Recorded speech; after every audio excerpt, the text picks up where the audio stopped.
आता नेक्स्ट आहे ऑपरेटर.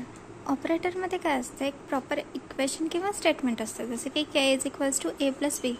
हे टोटल काय झालं, आपलं एक ऑपरेशन झालं ज्याच्यामध्ये काय होतं आहे, ए आणि बी, के ए बी हे तिघंही काय आहे, हे तिघं पण आहे ऑपरंट्स. आणि इज इक्वल्स टू आणि ॲडिशन हे काय ऑपरेटर्स.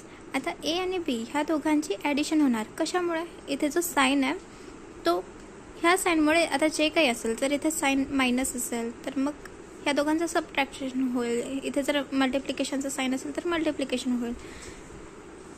आता त्याच हिशोबाने जर आपण बघितलं तर जस्ट हे साईन चेंज झाल्यामुळे पूर्ण आपल्याला जे मेथड करायचे ती सगळी चेंज होतं. तर मग ह्याला म्हणतात ऑपरेटर, ज्याच्यामुळे सगळं काही ऑपरेट होतं.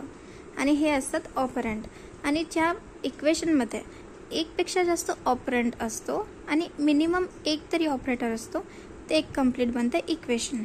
So it is a equation or statement which get evaluated by the processor. ते प्रोसेसरकडून इव्हॅल्युएट होतं, जसं की आपलं इंटेल असतं. Expression contains more than one operator and operand. One or more than one. आता जर इथे आपण बघितलं एक्स प्लस प्लस, तर एक्स हा एकच ऑपरंट आहे आणि हे ऑपरेटर आहे. एकच ऑपरंट एकच ऑपरेटर, तरी पण आपलं जे एक्सप्रेशन आहे ते इव्हॅल्युएट होणार.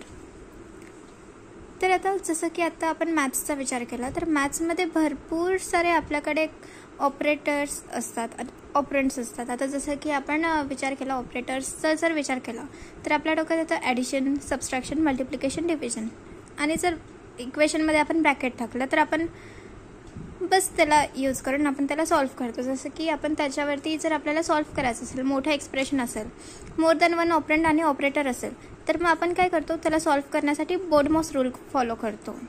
मग बोर्डमॉसनुसार सर्वात पहिला आपण ब्रॅकेट सॉल्व्ह करणार, नंतर मग डिव्हिजन, मग मल्टिप्लिकेशन, मग ॲडिशन, देन सबस्ट्रॅक्शन. हे सगळं काही सॉल्व्ह होणार त्याच्यानुसार बोर्डमॉस रूलनुसार.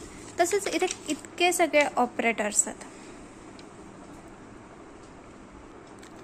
आता इतके सगळे ऑपरेटर असल्यावरती आपल्याला कळलं पाहिजे कोणतं आपण पहिले सॉल्व्ह करणार, कोणतं नंतर सॉल्व्ह करणार.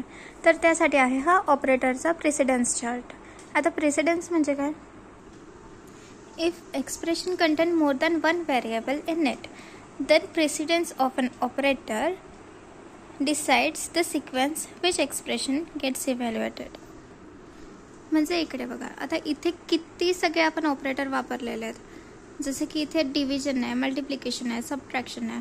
आता इतक्या सगळ्या ऑपरेटर्समध्ये आपण सर्वात पहिले कोणतं सॉल्व्ह केलं पाहिजे, इथे तर आपण बोर्डमॉस रूल नाही फॉलो करू शकत. तर ह्यासाठी हा प्रेसिडन्स चार्ट आहे. जेव्हा आपल्याकडे एकपेक्षा जास्त व्हेरिएबल असतील आणि त्यांना आपण एकपेक्षा जास्त ऑपरेटर्स याच्यामध्ये यूज केलं असेल तर कोणत्या ऑपरंटवरचं जे ऑपरेशन आहे ते पहिलं परफॉर्म झालं पाहिजे हे डिसाईड करण्यासाठी हा प्रेसिडन्स चार्ट आहे. आणि असोसिएटिव्हिटी म्हणजे आता इथे बघा, इथे ॲडिशन पण आहे, सेकंड नंबरलाच addition, minus, multiplication, ANDing, not, size of operator, increment, decrement, हे सगळं काही आहे. पण ह्याच्यामध्ये ह्या सगळ्यांचा तर प्रेसिडन्स सेम आहे, सगळेजण सेकंड नंबरलाच आहे. तर तेव्हा सर्वात पहिले कुठून कसं सॉल्व्ह झालं पाहिजे त्याच्यासाठी असते असोसिएटिव्हिटी. आता ह्या सेकंड नंबरचं युनरीचा आहे आर टू एल, म्हणजे राईट टू लेफ्ट.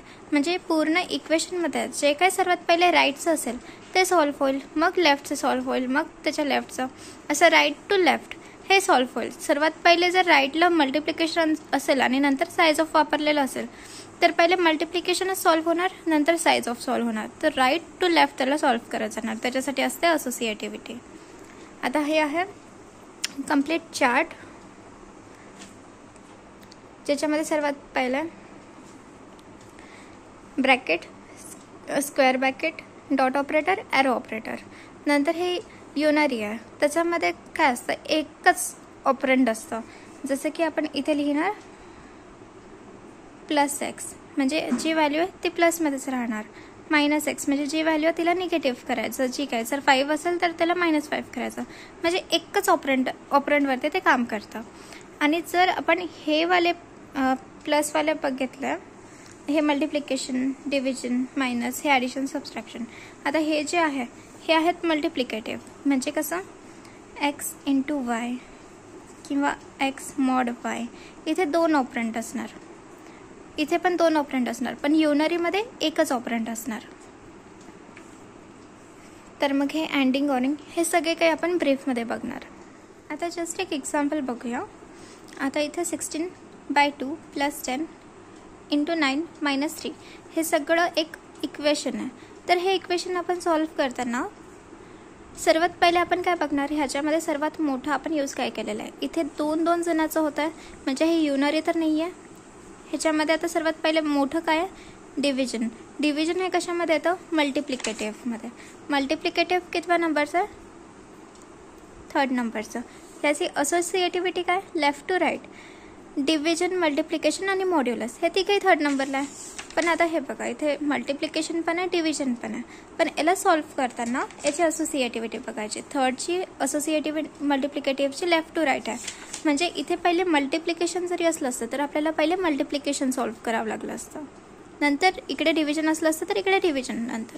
पण ह्याच्यामध्ये लेफ्ट टू राईटच सॉल्व्ह करत जायचं आहे. इथे पहिले डिव्हिजन आहे म्हणून आता आपण डिव्हिजन करतोय. तर आपण डिवाइड करून याचा आन्सर आला 8. मग हे बाकीचं सगळं काही आहे ते सगळं सेम लिहून घ्यायचं. तर नेक्स्ट याच्यामध्ये सर्वात मोठा कोण आहे, मल्टिप्लिकेटिव्ह, त्याचेच प्रेसिडन्स सर्वात जास्त आहे. मग हे आपण सॉल्व्ह करून घेणार. 10 × 9 = 90. मग नंतर नेक्स्ट आहे ॲडिटिव्ह. ॲडिटिव्हमध्ये ॲडिशन आणि सबट्रॅक्शन दोन्ही पण आहे. याची असोसिएटिव्हिटी पण लेफ्ट टू राईट आहे, म्हणजे आपण लेफ्ट टू राईट सॉल्व्ह करत जाणार.